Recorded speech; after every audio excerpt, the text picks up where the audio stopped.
7 मुहर्रम से लेकर 10वीं मुहर्रम तक पानी का एक कतरा भी ख़ैमे हुसैन में नहीं आया। इमाम आली मकाम की तरफ पानी बिल्कुल नहीं आया।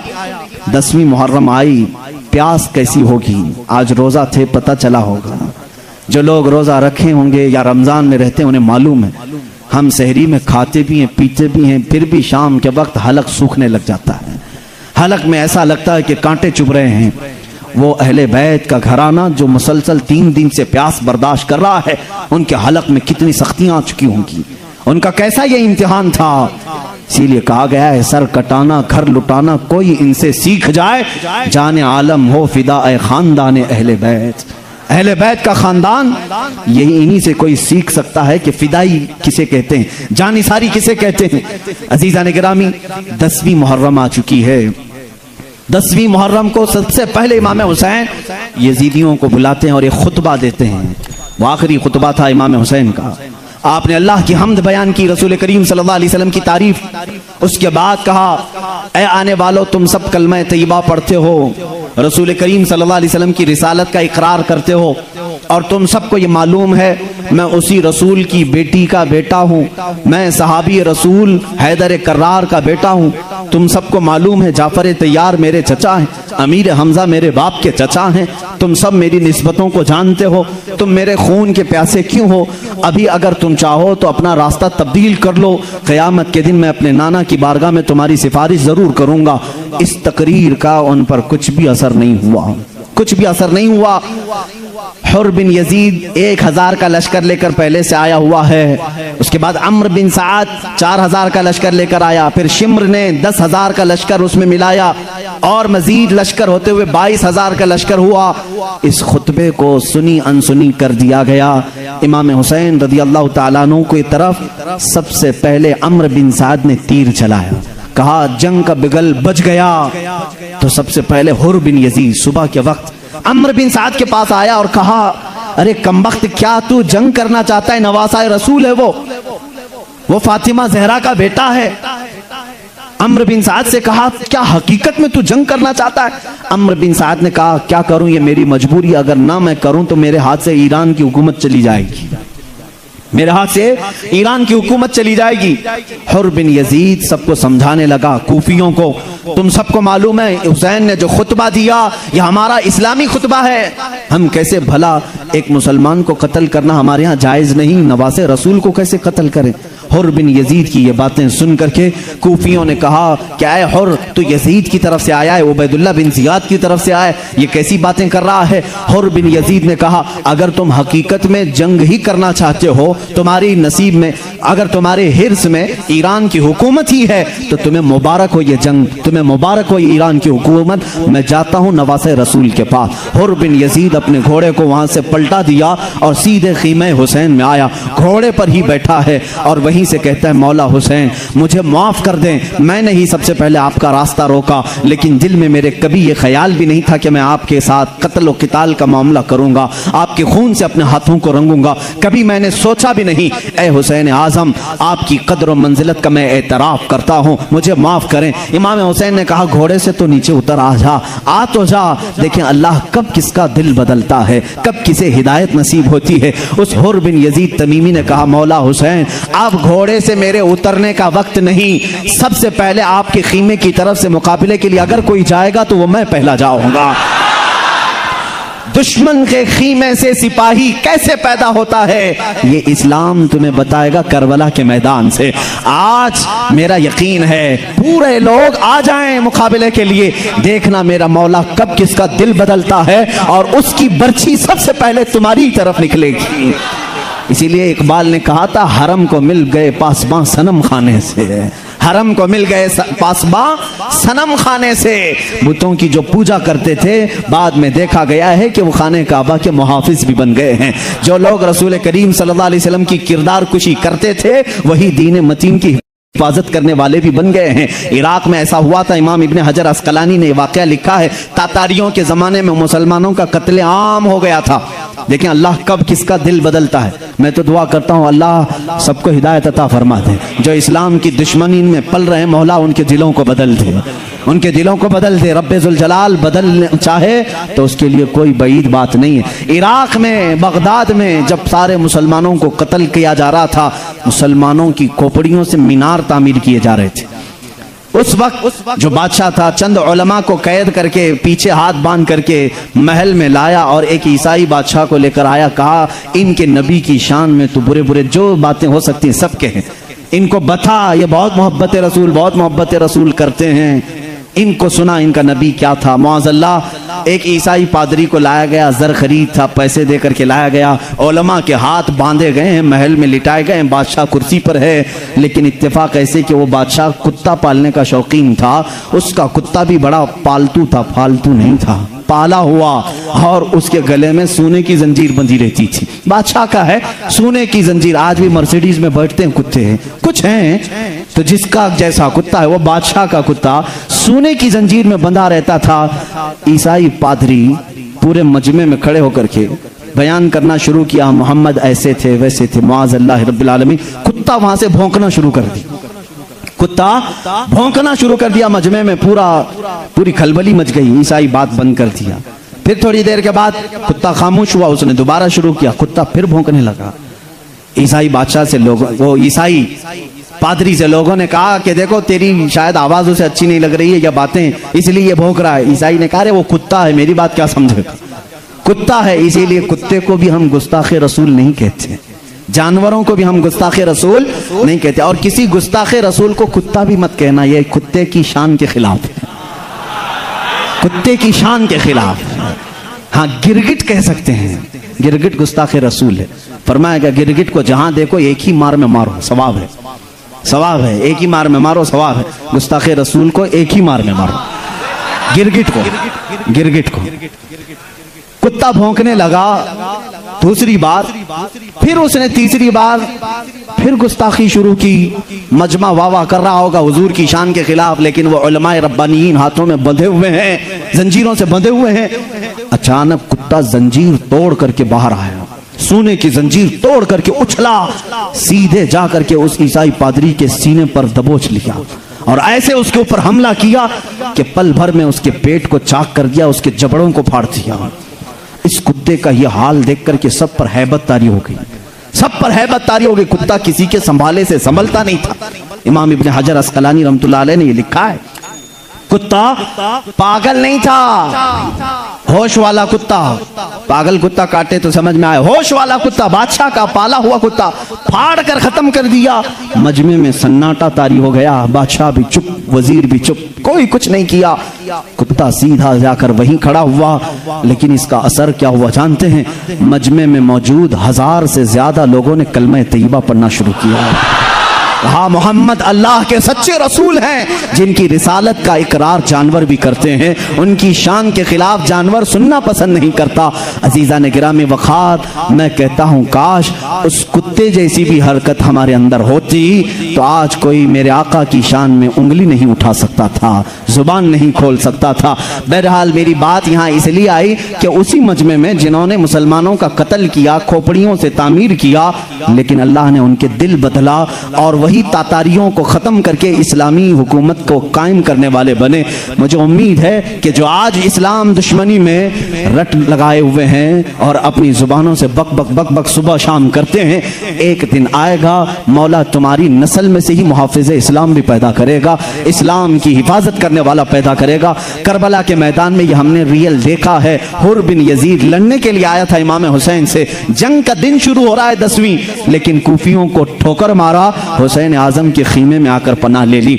इमाम आली मकाम ने कहा घोड़े से तो उतरो, कहा अब उतरने का वक्त नहीं, सबसे पहला मैं आपकी तरफ से जाऊंगा, और उन्होंने किया भी। इमाम आली मकाम की तरफ से सबसे पहले जाने वाले हुर बिन यजीद थे, हुर बिन यजीद तमीमी रज़ी अल्लाह तआला अन्हु व अर्ज़ाहु अन्ना। अगर वो कूफियों के साथ होते तो कसम खुदा की कभी हमारी जुबान से रज़ी अल्लाह अन्हु नहीं निकलता। एक रात पहले तक कूफियों के साथ है। सुबह आए इमाम हुसैन की बारगाह में, जोहर से पहले उनकी शहादत हो गई, लेकिन कयामत तक के लिए रज़ी अल्लाह अन्हु बन गए। थोड़ी सी जिंदगी काफी होती है मुसलमानों, थोड़ी सी जिंदगी काफी होती है मौला की बारगाह में मकाम हासिल करने के लिए। एक रात पहले तक यजीदी है, सुबह हुसैनी हो गया, सुबह हुसैनी हो गया, दोपहर से पहले शहीद भी हुआ। लेकिन आज हम जब भी उनका नाम लेते हैं, मैं खुद उनके मज़ार पाक की हाजिरी देता हूँ हर साल। मज़ार पाक पर हम खड़े होते हैं, यही दुआ करता हूँ, मौला चाहे जो भी हो जाए हमारे दिल न बदल, या मुक़ल्लिबल क़ुलूबि सब्बित क़ल्बी अला दीनिक, ऐ दिलों को फेरने वाले खुदा हमारे दिलों को अपने दीन पर हमेशा कायम रख।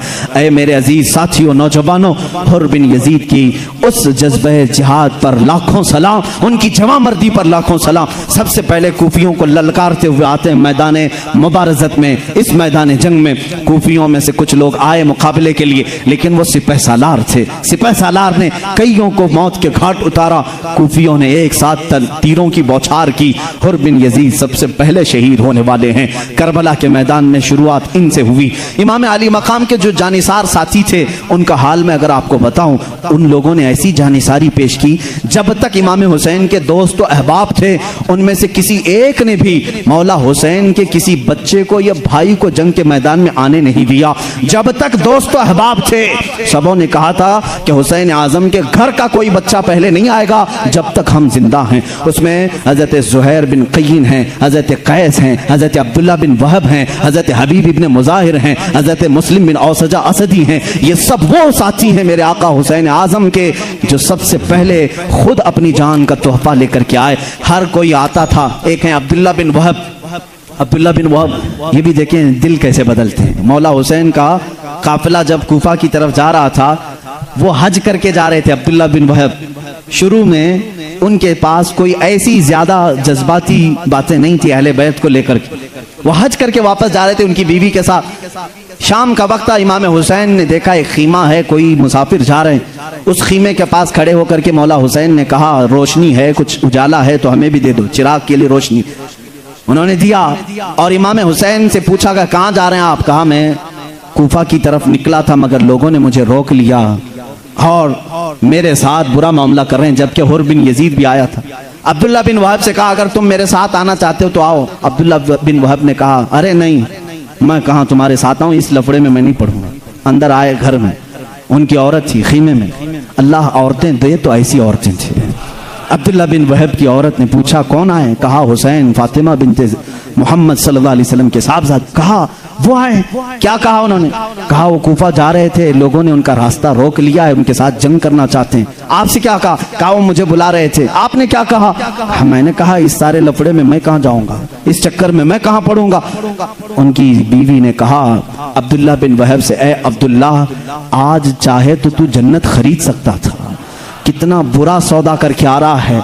आज चाहता तो जन्नत खरीद सकता था। क्यों? हदीस नहीं सुना?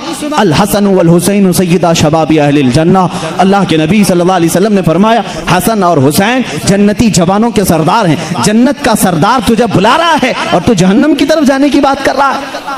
बीवी ने कहा, जन्नत का सरदार बुला रहा है तो जहन्नम की तरफ क्यों जा रहा है? बीवी की बात असर कर गई। बीवी की बात असर कर गई।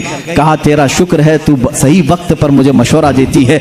और मौला हुसैन के काफिले में शामिल हो गए। उनकी औरत भी आई। ये करबला के मैदान तक साथ रहे। हुर बिन यजीद की जैसी ही शहादत हुई, दूसरे नंबर पर घोड़े पर सवार होने वाले अब्दुल्ला बिन वहब हैं। सबसे पहले आते हैं मौला हुसैन की बारगाह में। बड़ा जोश था, बहुत ज्यादा जज्बात थे।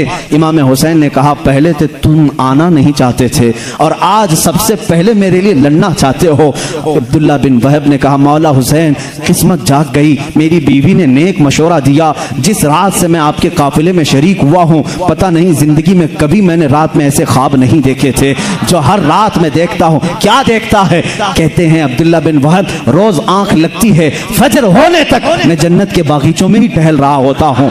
ये बरकत है आपकी। मैंने देखा आज खीमे हुसैन में आए तो मौला रात को ख्वाबों में जन्नत में टहलाए। जो आपके ऊपर जान निछावर कर दे, फिर वो कयामत के दिन कौन से बागीचों में हमें पहुंचाएगा। इसलिए मौला हुसैन, मेरा ये जज्बा बढ़ गया है, मेरे ये जज्बात बढ़ गए हैं, मुझे इजाजत दे दें। जैसे ही वो निकले, हजरत अब्दुल्ला बिन वहब पुकारते हुए, कूफियों को पुकारते हुए आए, ऐ कूफा वालों, तुम मुझे पहचानते हो? अपना नसब पूरा गिनाया। कूफा वालों ने कहा, हम तुझे नहीं पहचानते, हम तुझे नहीं जानते। अब्दुल्ला बिन वहब ने कहा, जो जो नहीं जानता वो सब सामने आ जाए, जो जो मुझे नहीं पहचानता वो सब मुझे मेरे सामने आ जाए। कल तक तक हो सकता है, मैं इतनों के साथ लड़ने की हिम्मत नहीं कर सकता।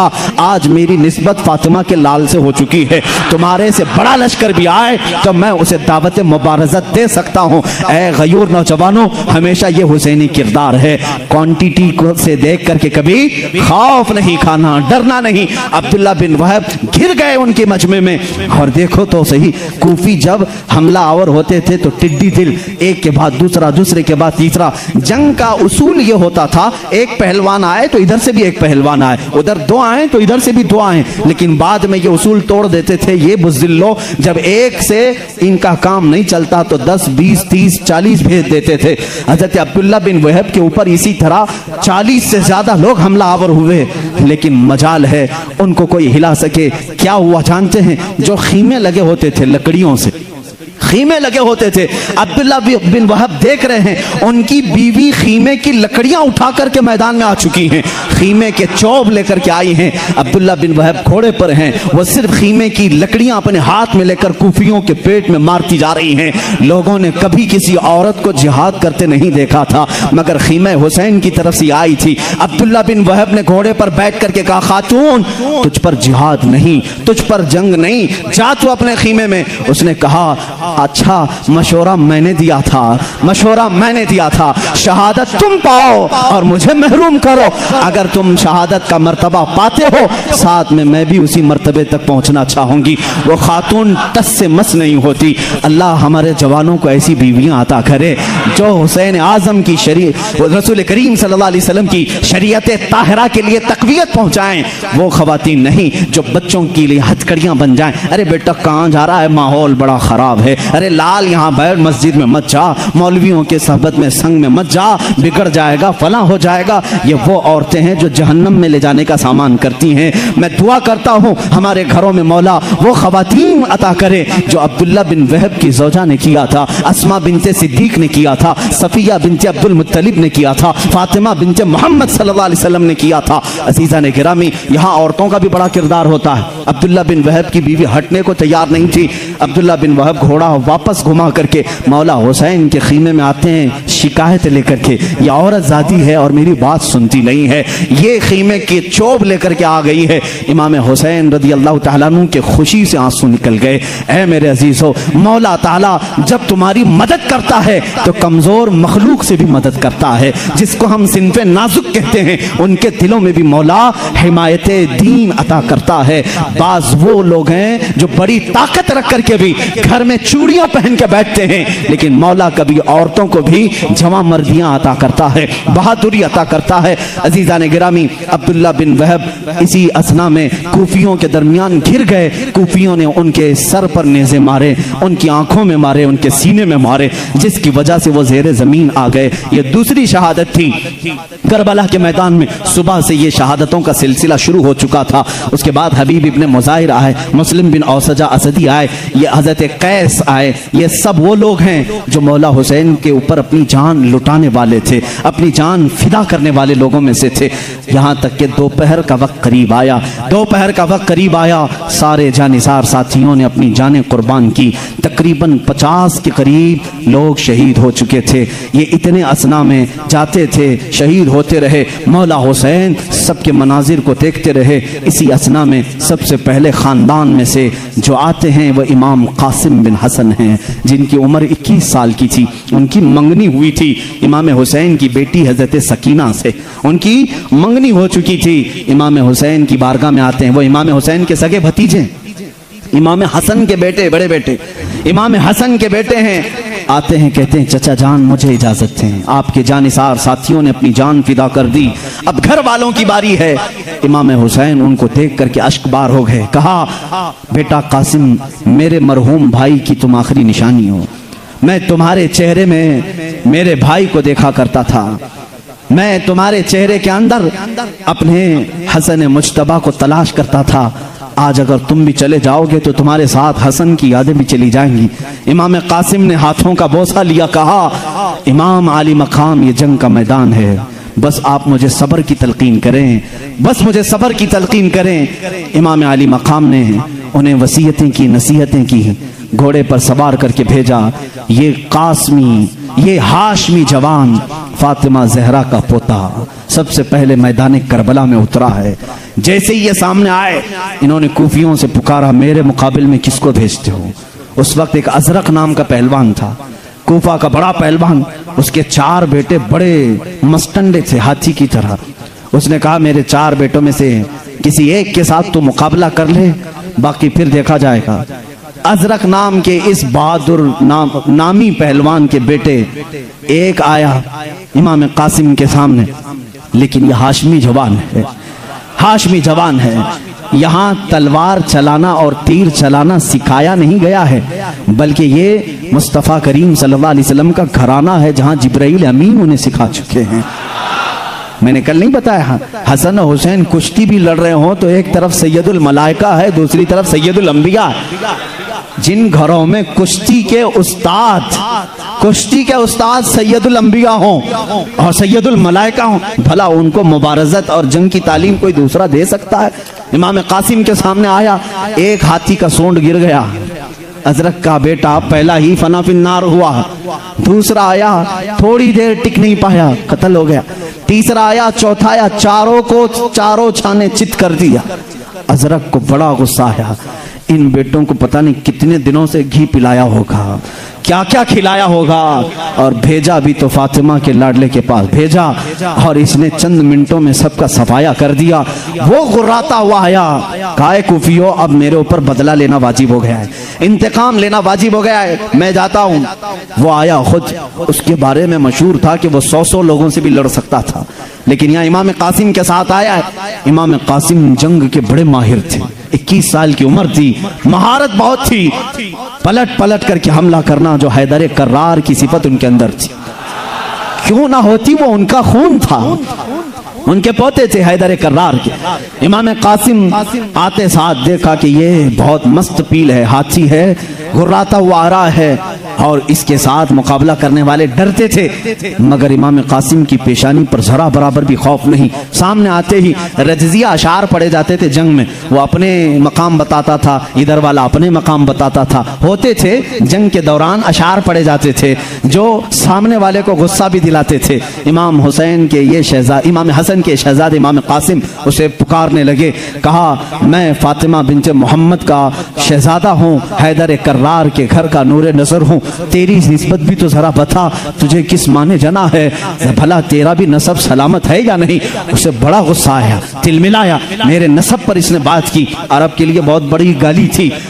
उसने सामने आकर के कहा, ऐ लड़के, मेरी उम्र देख, और तेरी उम्र के तो कई बच्चे मैंने पैदा किए, फला फला उसने अशार कहे। इमाम कासिम ने उसके साथ लड़ाई नहीं की। अल हर्ब खुदातुन, एक उसूल है जंग का एक उसूल है। उसको सामने आकर के कहा, मैंने तेरी बड़ी तारीफ सुनी, बहुत तेरे चर्चे सुने, अजरक पहलवान के बहुत चर्चे सुने हैं। वो खुश हुआ कि कूफा वाले तेरे पहलवानी के जौहर सुनाते हैं, तू जंग का बड़ा माहिर आदमी है, लेकिन तू फैलानत है तुझ पर, तुझे घोड़े की नकील तक बांधना नहीं आता, तुझे घोड़े की नकील बांधना नहीं आता। किसी पहलवान को अगर यह कह दिया जाए कि घोड़े की नाती बांधना नहीं आता, तो वो जंग का सिपाही भी नहीं कहलाता। उसको इतना बड़ा ताना दिया अजरक पहलवान को इमाम कासिम ने, वो तिलमिला गया, मेरे घोड़े की जीन और नाती का क्या हुआ? वो झुककर देखने गया, उठाया तलवार, गर्दन पर मार दी। ये हल अरबु खुरअतुन, कूफियों ने देखा, इमाम कासिम ने अजरक का भी सफाया कर दिया। इसके बाद अब कोई पहलवान नहीं था, सबको ये हाशमी जवान फना फिन्नार कर रहे हैं। मैं कहता हूं, कूफी अगर एक एक आते थे तो सिर्फ तन्हा इमाम कासिम 22,000 के लिए काफी थे, 22,000 के लिए काफी थे।